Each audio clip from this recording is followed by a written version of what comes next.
Welcome to Maker's Hustle, the podcast about turning your passion... Nope. False start.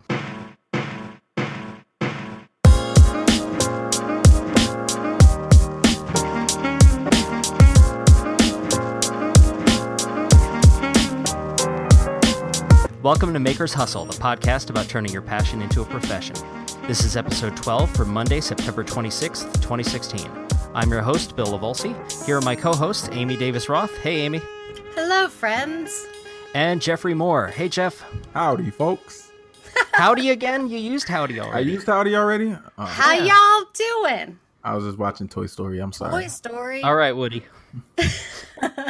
I want to take a moment to thank our top Patreon supporter, Mark Schaefermeyer. You might remember Mark. He asked a really good question back in episode 2, and we ended up spending 20 minutes just talking about his question. Well, he is now our top supporter, so thank you, Mark. Thank you, Mark. Ooh, Mark. See, for all those people who are out there listening, ask us a question. You might be inspired to become a Patreon supporter. I also want to thank and welcome our new patrons for this week, Brody Bricky, Nick Ryan, and David Bellhorn. Thank you so much for your support. And welcome to the family. Guys.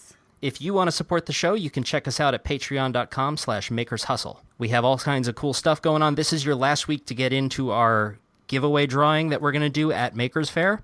We're going to be giving away some cool surly-ramics necklaces and maybe some other stuff. We'll see. But if you want to get in on that, patreon.com/makershustle, you gotta be there or you're not in. Pledge a buck, win something awesome. Did we figure out how we were going to do that? Is it like for every week that you were a Patreon supporter, you get a raffle and then we pick a raffle, or? Ooh, that's a good one. Every week that you've supported the show, you get another entry. So if you've been supporting for a couple of weeks. But then what about the people who pledge more than $1? Is it every dollar you've pledged to the show, you get another entry? Oh, I like that even better. I think that we should just put everyone's name into a hat and pull it out. All right. And then once you get picked, your name comes out of the hat, because we can do it a couple times, because I made enough stuff to give away more than once. Okay. Oh, very cool. true. Very true. Yeah. All right. Also, Mark Schaefermeyer just won the MakerCast giveaway, so he's got enough free stuff right now. Oh, he's lucky. Yeah, he is. So what's everybody working on this week? I'll start. So what I'm working on is I just got my laser cuts in, and I'm kind of happy. I'm not really happy. I'm kind of happy because it looks wonderful. Not really happy because some of the parts are a little brittle. Brittle means like weak, right? Mm-hmm. Yeah. So snap, I feel a little bit uncomfortable, but it is what it is. I'll play around with them, test them out a little bit, and then go back. This time I tried to do wood. I've been laser cutting acrylic, but I wanted to just see how they would come out in wood. So I got those, playing with them. Kind of happy, kind of not happy. Other thing is I finished the first, well, really it's the second draft of my controller, of my circuit for my wrist. So I finished that up and I designed the case and all that. So that's coming together very nicely, and I'm really excited about that. As of right now, the controller works. The controller is going to be tethered to the robot if I had to go today, but by next week I'll have everything finalized so that it will be 100% wireless. So we got a lot of time left, so I'm not really too stressed out. But other than that, everything is copacetic. Or copacetic, either way. Copacetic or copacetic? Are both real words? No. One of them is. One of them is. Which one did I say? The wrong one. The wrong Oh, one. copacetic. Yeah, Is it an E? copacetic. It's no T? My entire life I've been saying the wrong word. That's all right. Oh, Language is fluid, my friend. You can change it if you say it enough. It's true. Amy, what about you? What are you working on? I am doing so many things at once. I don't even know what's going on. But what I'm mostly working on is all the really super duper boring stuff that I have to do before I travel. Because not only am I going to Maker's Fair in a week, right? I'm home for like 2 days in between, and then I go to Seattle for Geek Girl Con. So I'm sort of planning ahead for 2 trips. So I have to make a whole bunch of like the cords that my necklaces go on, because I make all those by hand. I don't order them. Oh, so, cool. I didn't know that. Yeah, and that takes a lot of time. And actually, my husband helps me out a lot with those because I super hate making them. So it's one of the things that I just loathe to do. So he helps me, but we're working on that. And then I'm the one that puts them together. So I'm doing a lot of that. I'm also doing revisions on drawings for my book that I'm working on about robots. and I have about 3 more drawings that I need to redo before I can get that done. So I'm not sure if I'm going to have time to get it done before I leave for the 2 trips, but I'm hoping that I will.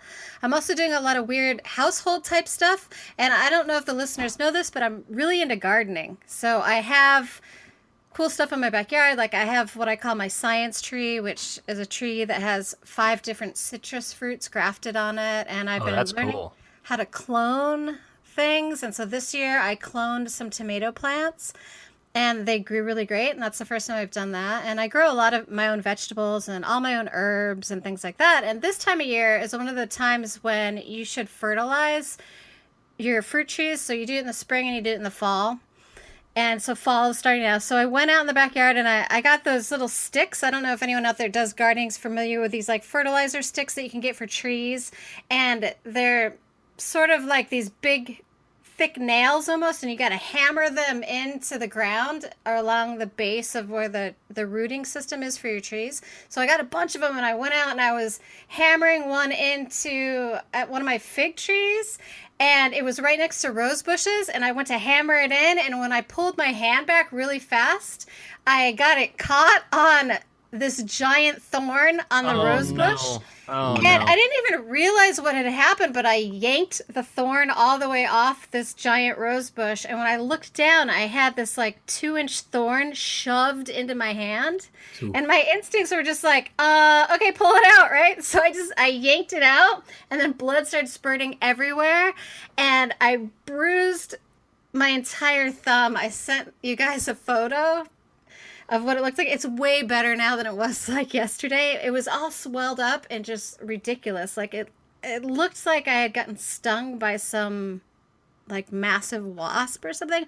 But my entire thumb on the hand, my right hand, my hand that I use all the time for making stuff, is completely bruised. But it's getting better. So I basically have made my life more difficult by trying to get my chores done before Maker Faire. Do you know how ridiculously careful I've been this past week? Yeah? Because I've had this trip coming up, and I'm completely paranoid that I'm going to do something stupid or get sick. Like that? Yeah. Like that. Yeah. So I keep going, I've been like avoiding little kids in case they have their little kid germs or whatever. Oh, yeah. You guys should get your flu shots. I was going to do that. I was going to get my flu shot before Maker Faire, but then my friend came to stay with me, and I got me con crud too, I think. So you can't get a flu shot if you're not feeling 100%. But if you guys are feeling good, I highly recommend getting your flu shots now. I've never had a flu shot before. Oh, I don't really like shots. I actually God. am terrified of. I'm terrified of doctors, really, but needles All right. too. We can talk through that. Yeah. I'm gonna need somebody to hold my hand. Yeah. We can have an episode on why the flu shot is good for you. Because that's completely on topic. Because that's totally on topic. Hey, if you want to we could tie it in somehow. If you want to be a healthy maker, or we could talk about health. Flu shot. Healthy makers. Hey, we could talk about what I'm working on. Oh yeah, that too. Oh yeah, do you do stuff? I forgot. Yeah, well, I don't know. Lately, I produce a podcast for a couple of ungrateful jerks, but I'm just kidding. I love you guys. You're great. You're No, the best. I love this show. I love being on this show, and I love hanging out with you guys every week. And seriously, I look forward to it. Hey, I have a really important announcement for those of Okay. you that are listening and you can't see right now. Bill has an amazing haircut, and you have to go to Maker Faire to see it. It's so good. Or you can support me on Patreon, and I'll have my daily video updates. Yeah. Because then you can see my awesome haircut, too. It is awesome. I want to spike it. All right. So by the time you hear this, I'm actually going to be in New York. I'm spending the next week there so I can get to work on the book.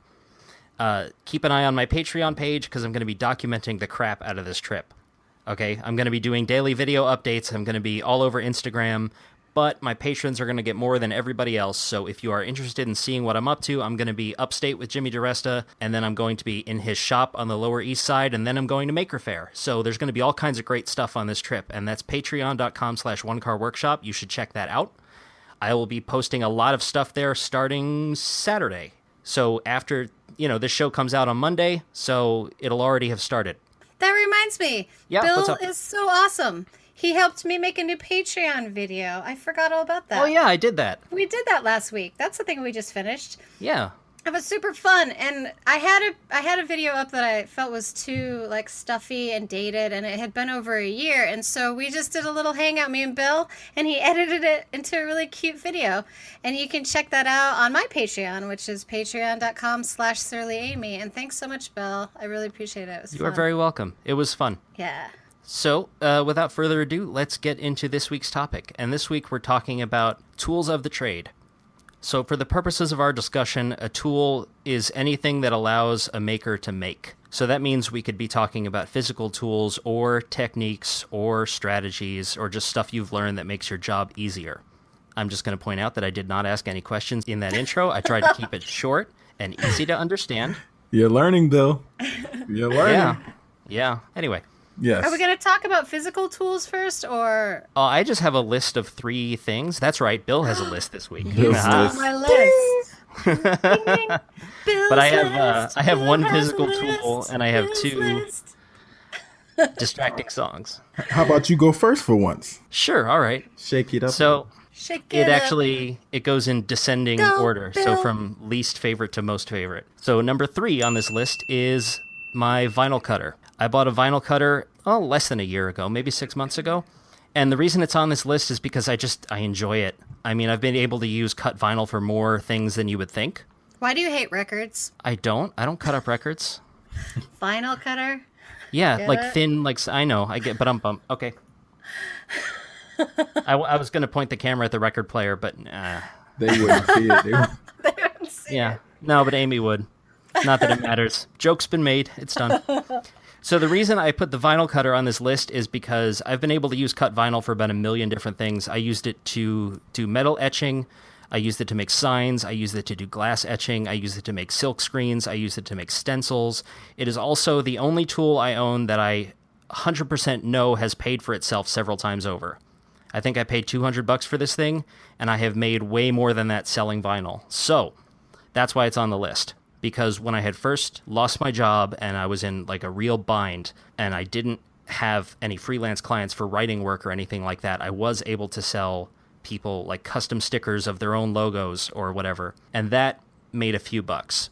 And that it helped me out of a jam, so that's why it's on the list. How much does it cost to buy the vinyl to cut? If you buy it in bulk, it's a lot cheaper.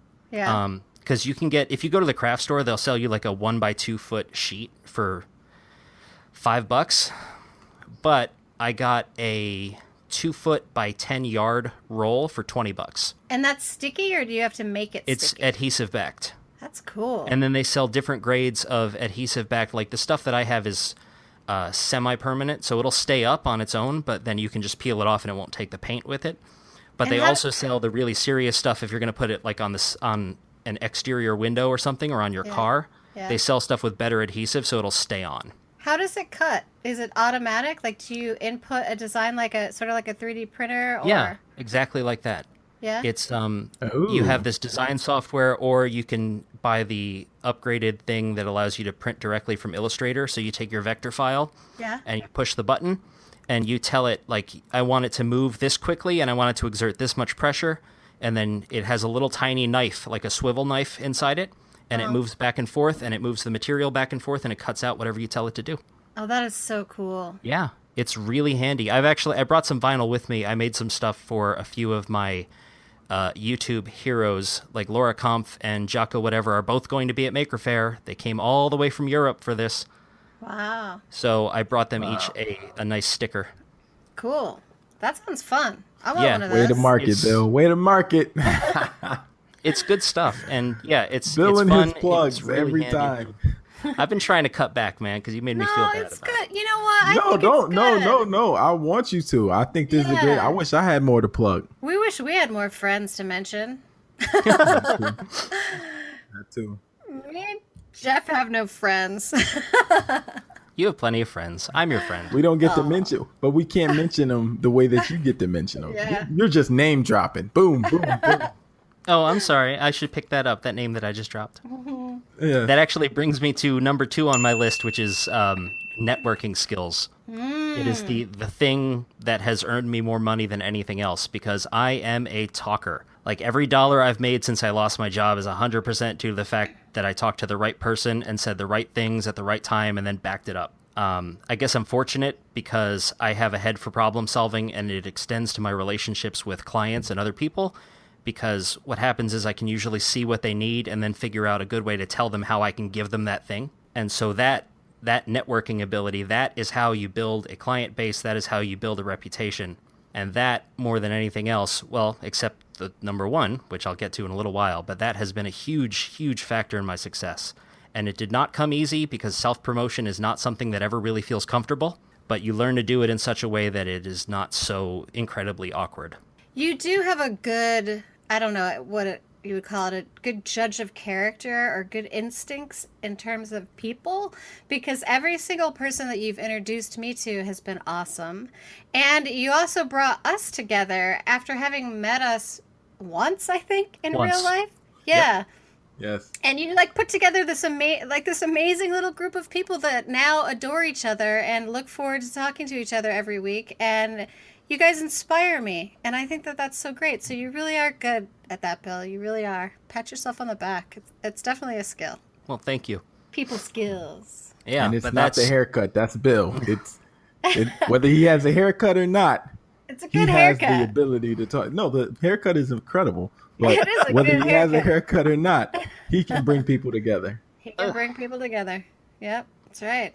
And I think that's part of what I love about this community, is that it brings people together, and I wanted to be a part of that very badly. And now, even though I am not particularly skilled as a maker, I haven't been doing this for 20 years. I hadn't made anything at all before last April.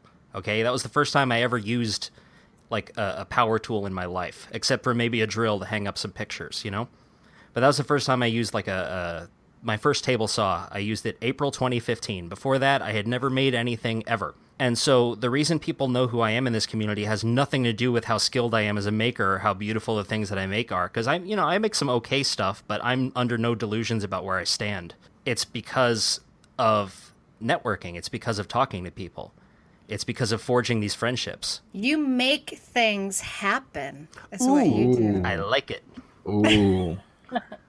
Oh, That's the wow. kind of You might have to charge him for that one, Amy.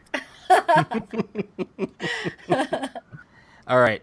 So, number one on the list is self-awareness. Again, this is not a physical tool. This is something that I learned over time. Just as a person, I learned what my strengths are, what my weaknesses are, and I've kind of internalized that. So rather than trying to... I've seen a lot of people where what they do is they try to pretend that their weaknesses don't exist, or they try to power right through them, and that doesn't work a lot of the time. Now, certain weaknesses you can like practice and get better at so that they're not so weak, but there are other things that are just... You're always going to be bad at those things. Like I learned a long time ago that I'm bad at doing repetitive stuff, which is why I like making one-offs of whatever I do. And I'm bad at multitasking. I'm terrible at it. I am really good at focusing in super hard on one thing at a time and doing that. I'm also really terrible at sitting still. I learned that too. So rather than try to multitask, even though I know that I'm bad at it, and just go, I'll figure it out, I kind of embrace it. I go, okay, so these are the jobs that I have to do, and this is the order that I have to do them, and I'm going to focus super hard on this one, finish it, then do the next one, finish that, then do the next one. So I've kind of built my business around these weaknesses instead of trying to plow through them.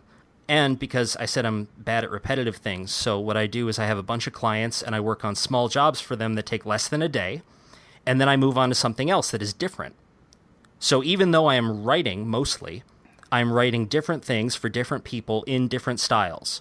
That's why I don't take work that involves building too many of the same thing, because I know that I would get bored out of my mind and I would put it off and find excuses not to do it. Wow, we are like opposites. I can't wait to... I mean, seriously, like everything that you said that you're bad at is the thing that I'm good at. Well, why don't you tell us about it? Well, think about that. I mean, I make surly-ramics, right? So anyone that doesn't know what that is, it's ceramic jewelry, and the majority of them are pendants. And these pendants, you wear them on a chain or you wear them on a cord or whatever. And most of them are circles or ovals or hearts or basic shapes. I do some more complex designs, obviously, but the majority of them that I sell the most of are simple pendants that, you can wear. And I have made 18,000 of them by hand. Whoa. So think about that for a second. Like, by hand. I've done the same thing essentially over and over and over again for the past like 10 years or something.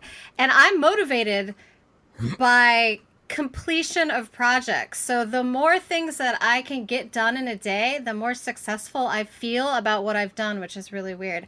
And I also am really good at starting a project and then taking 2 weeks to finish it, because that's basically I have to with what I do. My time frame, if someone places a custom order with me, I have to give myself 2 weeks to get it done. It usually gets done in about a week, but I have to create the thing out of clay. I have to, or I may even have to start before that with an illustration. And then I have to make a mold. Then I have to make the thing out of clay. And then I have to let it dry. And then I have to fire it for the first time. And then it has to cool down enough for me to open the kiln. And then I have to do the underglazing. And then I have to do the overglazing. And that has to dry. And then I have to fire it again. And then I have to take into consideration that what if something in the kiln explodes and it ruins everything? Or what if the glaze bleeds over the design on the front? You know, I have to make sure that I have all this extra time. So I have made 18,000 things that I've allowed myself 2 weeks to make. So I'm the opposite of Bill. Well, there you go. When you do, if let's say you get multiple orders, do you like stagger? So like be in different phases of the different orders, or do you not take? Okay. Yeah, there's things and all. I have workstations in my art studio. If you guys ever come over, you can check it out. It's pretty cool the way I have it set up. Like I have a drawing station where I actually draw stuff. I have another table where I cut things out of clay and I form things out of clay. And then I have a drying rack. And then there's the kiln is over in the corner, which is my tool that I would say is my most important tool that I have is my kiln, obviously. And then there's a painting station. And then there's another station where I put things together. So I have notes that I write to myself, and I have these little magnetic boards on the wall, and I keep track of orders, custom orders from people, and as I move the note from station to station wherever the piece of jewelry is. So at any point in time, there's jewelry and necklaces and earrings in every phase. And right now, because I'm getting ready for 2 events, my art studio looks like a tornado ripped through it because there's stuff on every table that's not finished. And it would probably make some people like feel crazy. But for me, it's okay. I'm used to organized chaos, so I'm all right with it. I think I would feel right at home in that. Yeah? I don't Cool. I don't do spotless clean. And if I do ever get anything spotless clean, it doesn't stay that way for very long, which is why I've been cleaning the house over and over and over again, just cleaning up after myself repeatedly. And now I've kind of got the place to where it needs to be almost. There are like 3 or 4 things I got to finish before I can leave. And then if you leave, it'll be clean. Yeah, and then I've been putting them off because if I do them at the last minute, I don't have a chance to mess them up again before I go. Right. That's on my list of weaknesses is my absolute inability to keep things organized. Like, I just cannot do it. Like, I need help. And if my business is ever going to grow, it's going to have to go to the point where I get an assistant because I cannot keep things organized. My husband helps me with that all the time. It's just like, I'm like that, what was that kid on the Peanuts where it's like dirt follows you everywhere you go? Pigpen. I am Pigpen. Like behind me is a trail of clay dust and paint drips and like all sorts of projects and blood and thorns. And now I'm blood and thorns. It's like crazy over here. So Jeff, what's one of your skills or one of your favorite tools at least? So I had only one tool. But as you guys were talking, printer. I thought of, yes, and it was the 3D printer. Thank you for ruining the surprise, Bill. It wasn't a surprise. And if you can imagine me before I really got into this, before I decided that I was going to start to invest my time and my energy and my money, especially my money, I was making robots out of torn apart toys. And, when you were a kid, you had to make a poster. Like one of those trifold posters. Yeah. I don't remember the science what they're fair, called. the poster board. Yeah, for like science projects. Yeah, I can't remember what those. I guess they're like foam. The foam boards. All right, whatever. Same. What are those called? What I used to do. It's got a name. Someone has to write in and tell us. I'm totally. It was like a foam folder poster thing. Like it's different from the poster board, because I remember the poster board would be like it would come rolled up, but this was the thing where you had the three panels, and you would have like the big picture in the middle, information on the side. But whatever. So when I first started making, I was making uh, augmented toys. I would just take them apart and make stuff out of them. Whether it would be an RC car, one of those plane, RC plane. I love RC planes. And I used to just take them apart, put in new servos, new motors, and just soup them up. So that was how I started. When I got into robotics, what I used to do was, because I couldn't think of another way to prototype actual bodies and stuff like that, I used to take the foam boards and I would like cut them up, cut the same part with scissors over and over and over to make it thicker if I needed thicker. But if it was, only one or two layers, then I would just cut one or two shapes out and just glue them together. And I used to like screw screws through the foam and attach servos like that. And that was the initial way that I started to make robots. And as you can imagine, it wasn't sturdy at all. It was terrible. And it got the concept down for me, but I couldn't really enhance the type of things that I was building. They were really just, makeshift robots. And a lot of people, if you're interested in robotics and you're interested in any type of electronics, I suggest that starting off with whatever you have at home, whether it be foam, cardboard. I made some robots out of cardboard as well. I suggest that that's where you start, because that's where you learn the mechanics of it. That's where you learn placement of servos, placement of motors, of wheels. So it's a great way to start. But as you decide that you want to move into this a little bit more, then you really have to think about, how can I invest in something that's going to make prototyping easier, and at the same time, whatever you're prototyping, it's better quality.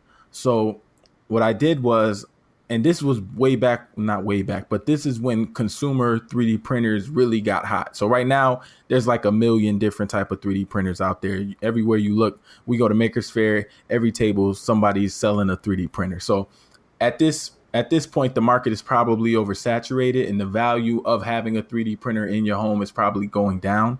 But when I first got my 3D printer, when I tell you everything that I can imagine I was able to make in 45 minutes, it changed my life. And, the skills that I developed just working on different types of concepts and seeing how they came out. If I didn't like it, I was able to get right back, just make a few changes in the design and then print it right back out again. And every time, if you look at the progression, if you were to go to my website, animecproject.com, and just look at the different progression that my robots went through, you'll see that I was able to make small changes here and there, but they made a world of difference in the functionality of the robots. And for that, I am forever grateful for whoever made 3D printers available to the public. Now, I will say that finding the right 3D printer is a struggle as well, because I actually own two. Didn't like either one of them, not because they weren't necessarily good printers, and I won't say any names because, that's just not what I'm going to do. But the first one that I had, it required me to do too much hacking to the printer itself. So what I was looking for was not to be a 3D printer expert. I just needed something to produce. So the first 3D printer that I ordered, and it was relatively cheap, came in the mail, had to do a couple of things to put it together, but it wasn't totally, broken apart. Put it together, plugged it in, and I had to scale it. I had to make sure that the resolution was correct. I had to put the build plate on the correct way. Like, it was just too much. I didn't have time for that. And then the second one that I had was a little bit more user friendly, but at the same time, it still didn't have the plug and play access that I needed. So then I found this last one, and right now I have a MakerBot. MakerBot, if you're listening, send me a replicator too. I would love it. I'll promote it every day. But now I have a MakerBot, and the type of accessibility that I have, not just plug and print, like I just upload files and walk away and they start to work. But also what I love about my MakerBot is the fact that I can control it from my phone. So there's times where, let's say if you're used to 3D printing, you'll know that your printer gets jammed, the extruders gets jammed, and you'll have like, either the filament won't come through or the filament will get a little bit clogged at the nozzle. And that's annoying, especially if you're not around the printer. So what I can do is, I can just log into my phone. My printer has Wi-Fi. So if I'm at work and I just checked in on my 3-hour, 4-hour print and notice that my nozzle is jammed, I can just load the filament and it'll kind of basically force it through. And then I can just resume printing, and then I can come home to a ready print. If you don't have that type of accessibility, then you could go, let's say you go to bed, wake up in the middle of the night, your printer's jammed, and you just wasted 4 hours worth of printing that you could have got done. So my 3D printer saved my life. If it wasn't for that, I don't know where I would be. So that was my first thing, and I took a long time explaining that one. But the second thing, hey, I don't want to blow past this. This is good stuff. Because it sounds like, to go with that physical tool, the 3D printer, it sounds like the technique that you picked up from that is adaptability, because you worked with what you had. Yes. You had poster board and scissors, so you used poster board and scissors. Yeah, I want to say that one of the really great things that you mentioned was that the best tool you have is whatever you have around you. I mean, I think it's really inspirational how you were making things out of foam board and cardboard, and that's how you really learned. And I think that's a great message to send if you can't afford a 3D printer, or if you're like doing something like I do and you can't afford an electric kiln. Use whatever is available to you. Go to somebody's studio and borrow it. Go to one of the maker spaces. But in the meantime, look around you. There's always stuff that you can upcycle and turn into something else. And I think that's a really great message from that. Yeah, I think when you get into this, before you decide that this is something that you really want to do, I think you have to really go that route. Because you could get really excited watching a YouTube video and seeing Bill's workshop or seeing Jimmy's workshop and saying, "Oh, I want to do that," and go out spend a whole lot of money on stuff. And then 2 weeks later, you're like, "Oh, yeah, this isn't for me." So I definitely suggest starting off with very humble means until you know that it's something that you really want to get into. But then once you make that decision, then it's time to invest. And that investment is I'm still paying off that printer. Let's just put it like that. Still paying off that printer. And the other thing to kind of go with what you were talking about, Bill, the other tool that I can't live without, or that I can't imagine living out, is Google SketchUp. Google, if you're listening, send us a check. The Google SketchUp, number one, because it's free. I don't think that you can beat the value. And I'm very good at a lot of things, and I can learn a lot of things. So if I had to use AutoCAD, I can use it. But there's a lot of extra tools that I don't necessarily need. Now, they are useful, but for the type of prototyping and the rapid prototyping that I like to do, I like it quick, easy, just 3 or 4 tools and let me go, right? And that's why I appreciate Google SketchUp so much, because there's literally, I can go with a line tool, a circle tool, a push-pull tool, and a movement tool. Those are only 4 or 5 tools that I need, and I can build anything. A house, it doesn't matter. And I love how easy and accessible they make that application. And because it's easy and accessible for me, I'm able to go prototype an idea rapidly and then immediately go right into print mode. And that it takes the whole development cycle in what used to be for me like a week, 2 weeks. It lets me get it done in about an hour. So, I can't, talk about those 2 tools enough. And then other than that, my third tool, which is not an actual physical tool, is I want to say my brain, but really I'm talking about like how my imagination. So I guess imagination would be the tool. Yeah, I have that on my list of skills. Yeah, that's like one of my number one things that I think that is important to what I do is a constant flow of ideas. Like I'm never at a loss for new ideas and wanting to make stuff. And I think that's sort of what unifies this whole maker movement, is that we're all people that are motivated by our desire to create new things. And that's sort of comes from, I don't know, ideas or creativity or some sort of like unending flow of inspiration. And I'm not sure why some of us have that and some of us don't. Maybe it's like socialization or upbringing or something, but it's definitely, saved me many times from myself and misery and all kinds of other negative aspects of life, because making things makes me happy. Yeah. And so that's one of the most important things, I think, to have. That's one of those things where I like I just mentioned a few minutes ago, I only recently became a maker, and when I did, it felt like I was patching a hole that I didn't know was there. Patching Because, a hole, see? but it's just, it felt like this is something, it makes me happy. It makes me Yeah. like calm. It gives me satisfaction having built something with my hands. And I think more and more people are finding that that is true, especially because these days very few people work with their hands, or at least fewer than used to. Fewer than used to, absolutely. Yeah, it's a really I love this community so much. I love the maker community because of that. I've been a part of a lot of different communities in my lifetime, and what I love the most I think about the maker community is that it's a group of people that is making things better than the way that they found them. Yeah. And that's why I really love the all the people that do the upcycling and the upcycle challenges and like the the wood challenges and all that where you get just a palette and you have to build something, and I think that's so fantastic. And I love reading about people that find something free on Craigslist and then turn it into something amazing. There's something super inspirational about a community that is looking around at the things that it sees and it is making the world a tiny bit better from their perspective. Yeah. And that's hugely inspirational. Very true. And that was on my And list. also It's a making dreams desire. come true. Yeah, a That's desire the to other make part things of the better. maker community. Yeah. So, and I have another thing on my list of skills. One of my other skills that's not necessarily a tool, but it is a tool, is my ability to draw things. And I think that is something that you can learn. I think that you can go to school and you can learn the technical ability to draw, and that has really helped my business a lot. So I think that there are a lot of physical tools that are important, but then there's a lot of tools that you can learn.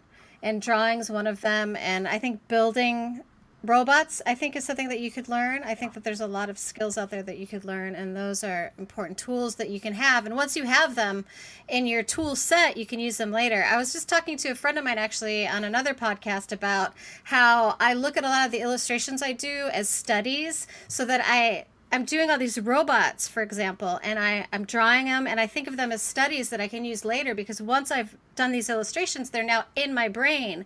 And if I need to pull them out to put in a painting, they're already there. So it becomes part of your skill set. So whatever you're learning about, or whatever you're interested in, or you're reading about, or you're watching YouTube videos about, it becomes part of your skill set. So, keep learning and keep trying new things. I think that's really important too. Amy, that's such a good point.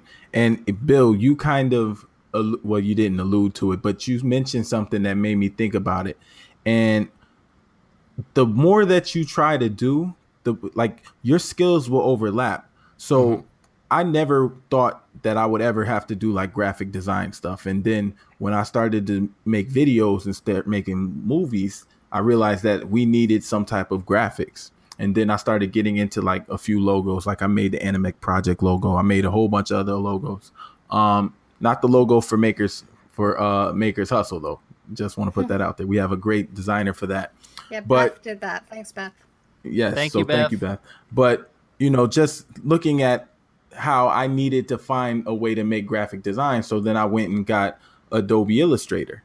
And I started, doing graphics and stuff like that with Adobe Illustrator. Come to find out, when I started to do stuff like laser cutting, those vector files needed Adobe Illustrator. So I didn't have to actually relearn or learn something new. I just used the skill that I learned somewhere else.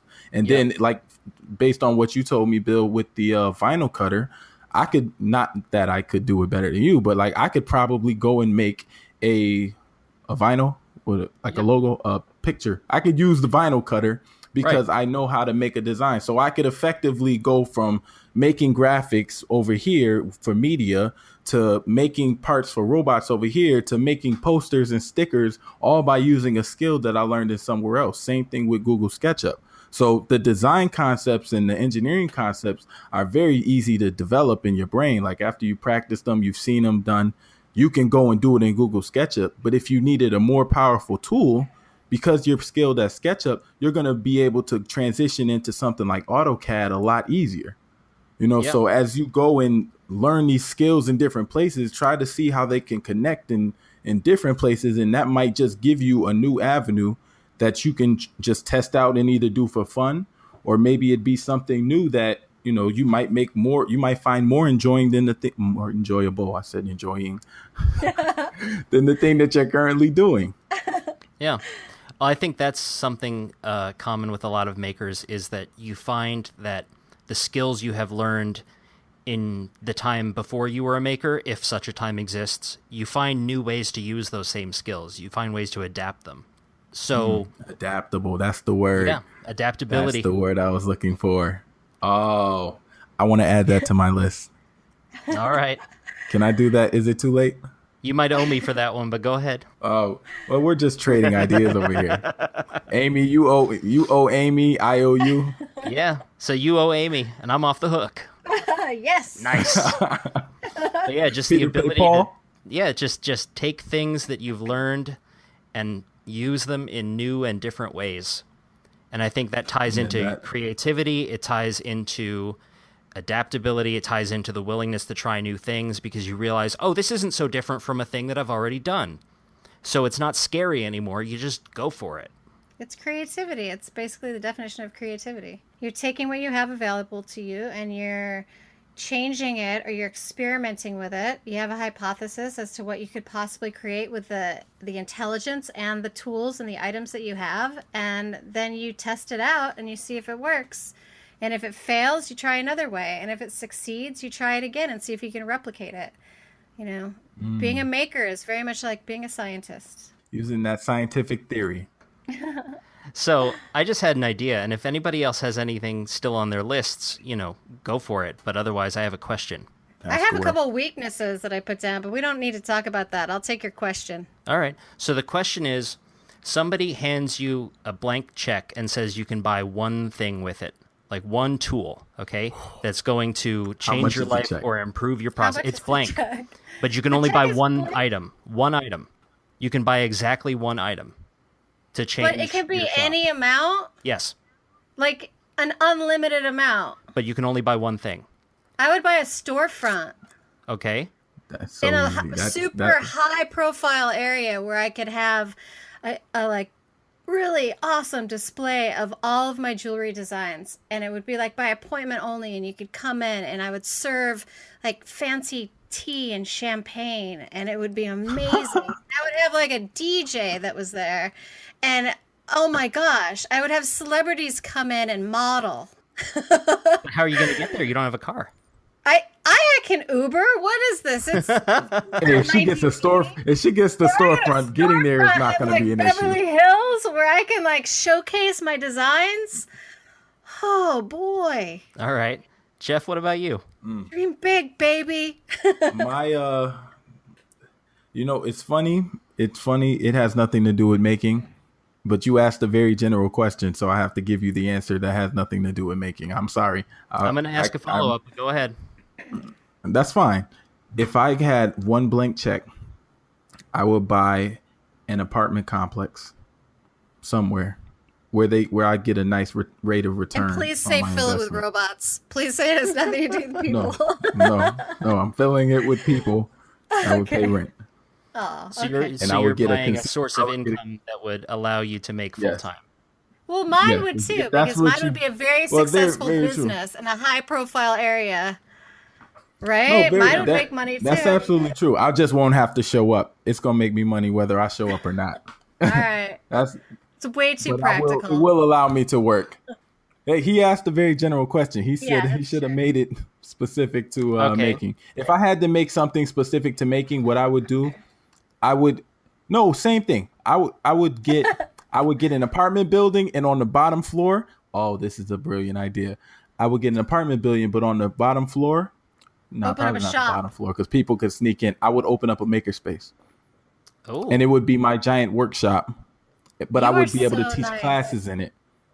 I would be able to teach classes in it. All right. And that's my dream too. That's one of my dreams. But I would have a makerspace. I would have a summer camp. I would be teaching classes in there. That way I would be able to make money, teaching the classes, but I would be able to create all day. And I would have all the tools, but that's not a part of the. Now an apartment building with the store on the bottom. But I don't want to teach people. I just want to make stuff all the time. because I really like making stuff. You know what, Jeff? People can live upstairs. That's a good answer. I'm gonna give you a pass on that because it allows you Get to an make full apartment time, building with a and it yes, allows you to teach. It ties in your two passions, and it gives you the freedom to do what you love. absolutely, Yeah. You know what? absolutely, and it makes me passive income. Good on you, buddy. Yeah, that's very practical. I don't have an answer to my own question. I didn't think about this before I asked it. I just asked. You have to answer, Bill. Bill, I you're know. not getting off. You're not getting off the hook. I know. And Okay, now I'm about to write you a check. It's okay. I've You written can your take. name on the You check. can take our idea. You can take our idea. You can No. get an apartment building with a storefront where it'd be He's a gonna workshop. get like a shop in upstate New York. He would take it and he would buy a really cool shop, like Jimmy DiResta has, and he would make sure that he has enough money like stored in a well somewhere that he would be able to take care of his family, and he That's would make cheating. stuff and he would make videos. Am I right? I don't know. I end up coming back to the same answer as you guys, except instead of buying an apartment building or a storefront, it would just be a house, because that way it's a place for us to live free and clear. It takes some of the strain off of making money. Again, it's another way to get to a place where you can make without having to worry so much. I mean, right? Not that I have That's any the dream. Yeah, not that I have any problem with the hustle because it gets me out of bed in the morning, but it would be nice to just bring that down a little bit, like bring the monthly requirement for this is how much you got to do, bring it down, and it'll allow me the freedom to do more things. It would also make my wife very happy, and that is my goal with this whole thing. I'm all over the place today. I'm sorry. It's okay. We're always all over the place. When I lost my job, my wife said, you know what, if this is what you want to do and you're passionate about it, go for it. And I feel like I owe her for that, like more than I can ever possibly repay.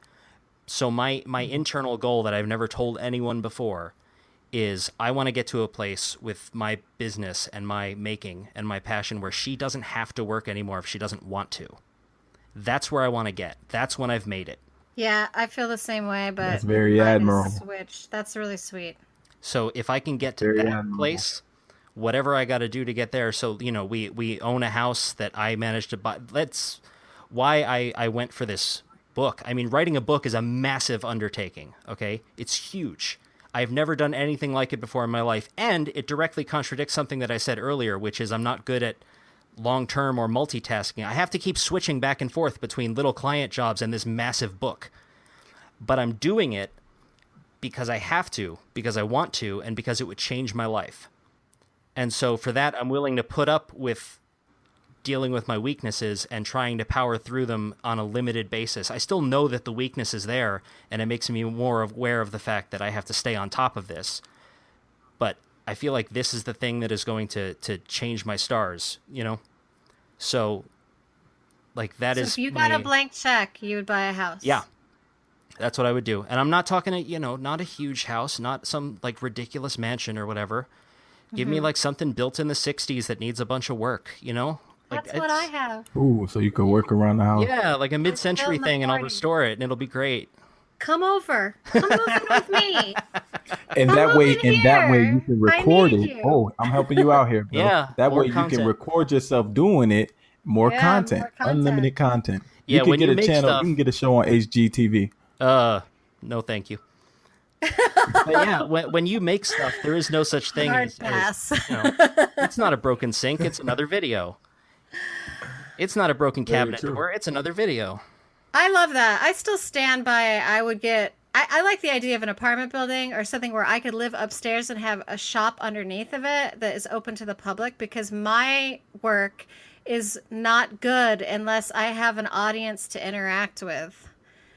You know what I mean? Like, I am lucky enough to be living in a house that I made enough money to pay half the down payment on because of the jewelry that I sold. Oh, wow. But without people to wear my jewelry, then my maker project is only half complete. And so I really need an outlet to the community, because I want people to wear the necklaces so that they strike up conversations with other people, and scientists see them and they're like, wow, you're wearing that really obscure science reference around your neck. Let's have a chat. Like, I want my jewelry to bring people together and to, encourage people to meet other people. And in order to do that, I need I need like a platform. And right now, my platform is solely on the internet, except when I go to events. And man, I would love it if there was like a storefront somewhere. So in the meantime, Bill, you and your wife can come and live here, and you can fix all the things that are wrong with the house that I live in that was built in 1946. Yay. It's tiny, but it's fun. Come over. Oh, well, there you go. Well, All right. Well, that was a that made you think a little bit, didn't it? yeah. Did. Wasn't You like expecting that that when I one. dropped that on you? Yeah. No, that was a good. I think we need to do that once in a while, like just random questions. Yeah, I Yeah. love it. Have either listeners send us questions, or we do a question. But we should do a question every episode. Well, yeah, when it comes up, when it's a good question, we'll do it. That feels like a good place to wrap up for this week. I don't know. What do you think? Sounds good. All right. Anybody have anything else on their list? I lost my list because I started scrolling. Oh, I thought you lost it in the clutter of the workshop, like it just disappeared under a pile. seriously. That's true. I mean, you cannot see the bottom of my desk. Like, I don't know where my desk actually is right now, but yeah. When Bill moves in, everything's going to be fine. Yeah, we'll see. It might just get worse. Me and Bill will be lost under a pile of sawdust and clay dust. They'll never see us again. Goodbye, world. Let's do our recommendations for this week. Do you want to go All first, right. or do you want me to go first? I can go first. All right. This week, I would like to recommend a Kickstarter. It's called Awesome Possum Volume 3. And my friend Ethan, who writes for my blog Mad Art Lab, did a 12-page section in this book on the history of aquariums.